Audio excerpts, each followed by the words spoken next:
हमारे छोटे छोटे प्रयास भी बड़ा निर्माण का हिस्सा बन सकते हैं और बड़ा निर्माण कर सकते हैं। एक नई दिशा, नई सोच के साथ जब हम छोटे छोटे कदम रखते हैं तो हम बड़े सफ़र को भी आसानी से तय कर सकते हैं और अपनी मंजिल तक पहुंच सकते हैं। साथियों, मैं हूं आपका दोस्त टिकेश्वर साहू और आज के इस वीडियो में आप सभी का स्वागत करता हूं। और आज का कहानी है एक ऐसे बच्चे का, लेकिन उससे पहले मुझे एक घटना याद आ रही है श्री रामचंद्र जी की रामायण से लेकर। यह एक घटना है एक गिलहरी का। उस समय जब श्री रामचंद्र जी और वानर सेना समुद्र पर सेतु बांध रहे थे लंका तक पहुंचने के लिए, और उस समय सभी वानर दिन रात मेहनत करके उस सेतु को बांधने के लिए सभी पत्थर पर राम लिखते और समुद्र पर जो है सेतु बना रहे थे। उसी कड़ी में गिलहरी भी अपना योगदान देना चाहता था। वह भी चाहता था कि मैं भी इस आयोजन का, इस जो है महाअभियान का हिस्सा बन सकूं और मैं भी इस निर्माण में अपना योगदान दे सकूं। तो वह गिलहरी समुद्र में जाता और समुद्र से डूबकर वापस आके पास पड़े रेत पर जो है लेट जाता था और पीठ पर जितने उसके रेत चिपक जाते थे उसे दोबारा समुद्र में जाकर छोड़कर आ जाता था। और इसी क्रम में वह अपना मेहनत जो है कर रहा था। तभी एक वानर ने उससे पूछा कि तुम ये बार बार समुद्र से डूबते हो, बाहर निकलते हो, रेत में लौटते हो और फिर यही काम करते हो, ये आखिर तुम कर क्या रहे हो? तो उसने जवाब दिया, मैं इस आयोजन का, इस महाअभियान का एक हिस्सा बन रहा हूँ और अपना योगदान दे रहा हूँ। मेरे प्रयास से जो संभव है, मेरे सामर्थ्य के अंतर्गत, मेरे सामर्थ्य से जितना हो सकता है उतना मैं जो है इस महाअभियान में, इस पुल के निर्माण में अपना योगदान कर रहा हूँ। और यह सब देखकर श्री रामचंद्र जी बहुत ही प्रसन्न होते हैं और उनके भाव को समझकर भाव विभोर हो जाते हैं। और कहा जाता है कि गिलहरी के पीठ पर जो उंगलियों का निशान है वह उस समय जब श्री रामचंद्र जी उनके पीठ पर फेरते हैं तब से यह निशान उनके पीठ पर बना हुआ है। तो साथियों, हमारा कोई भी प्रयास जो है छोटा नहीं होता है। जब हमारे सोच बड़े हो जाते हैं, जब हमारा सोच बड़ा हो जाता है तो हमारा कार्य भी बड़ा हो जाता है। एक अच्छे अभियान के लिए, एक अच्छे उद्देश्य के साथ जब हम छोटा छोटा कार्य करते हैं तो वह छोटा कार्य भी बड़ा रूप बदल लेता है।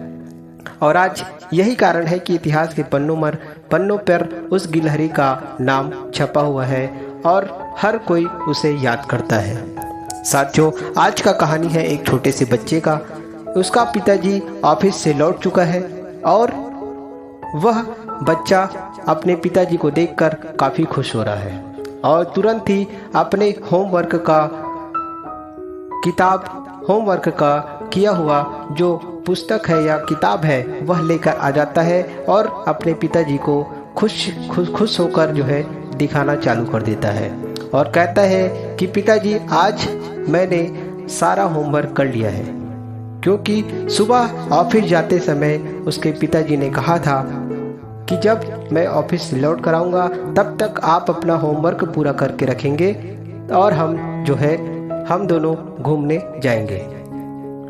क्योंकि सुबह सुबह निकलते समय बच्चे ने उसे कहा था कि पिताजी, आप मुझे घुमाने कब लेकर जाओगे?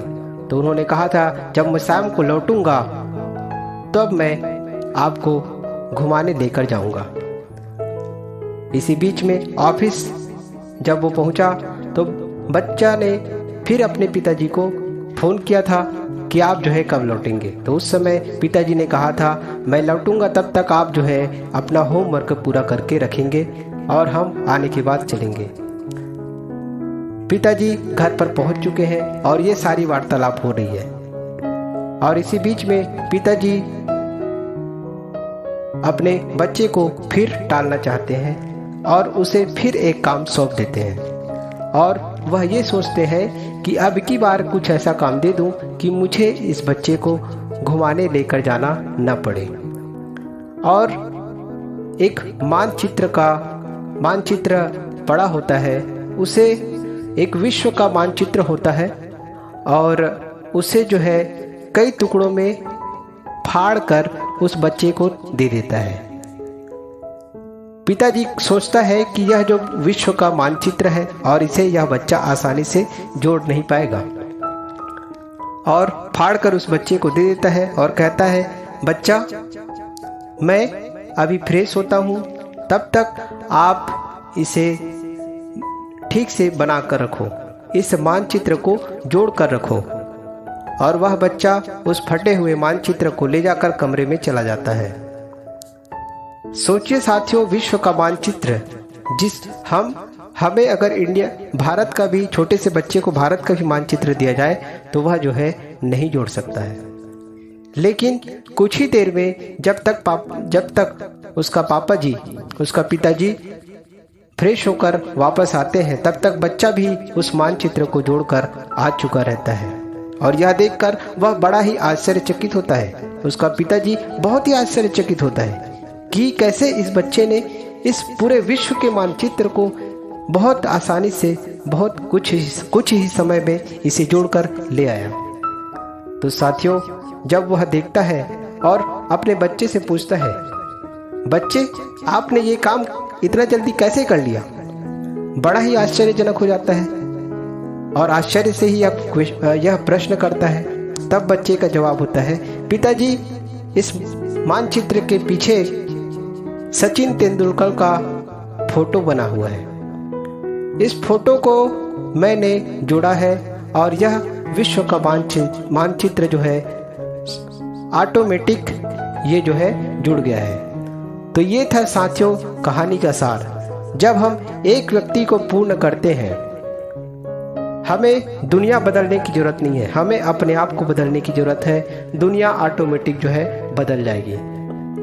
एक छोटा सा प्रयास किया इस बच्चे ने, और इस कहानी से हमें सीख मिलता है कि हम जब अपने काम को करते हैं, जब हम अपने सामर्थ्य के काम को पूरे दिलो जान से करते हैं, पूरी तसल्ली से करते हैं, पूरे भाव विभोर होकर करते हैं, पूरे समर्पण से करते हैं, तो बड़े से बड़ा कार्य भी आसानी से हो जाता है। इस बच्चे ने सिर्फ प्रयास किया उस मानचित्र को समझने का, और उसे पीछे दिखा सचिन तेंदुलकर का फोटो, क्रिकेटर सचिन तेंदुलकर का फोटो, और उस फोटो को, उस चित्र को ही उसने जोड़ दिया, और उसे ऐसा करने से पूरा विश्व का नक्शा, विश्व का मानचित्र भी पूरा हो गया साथियों।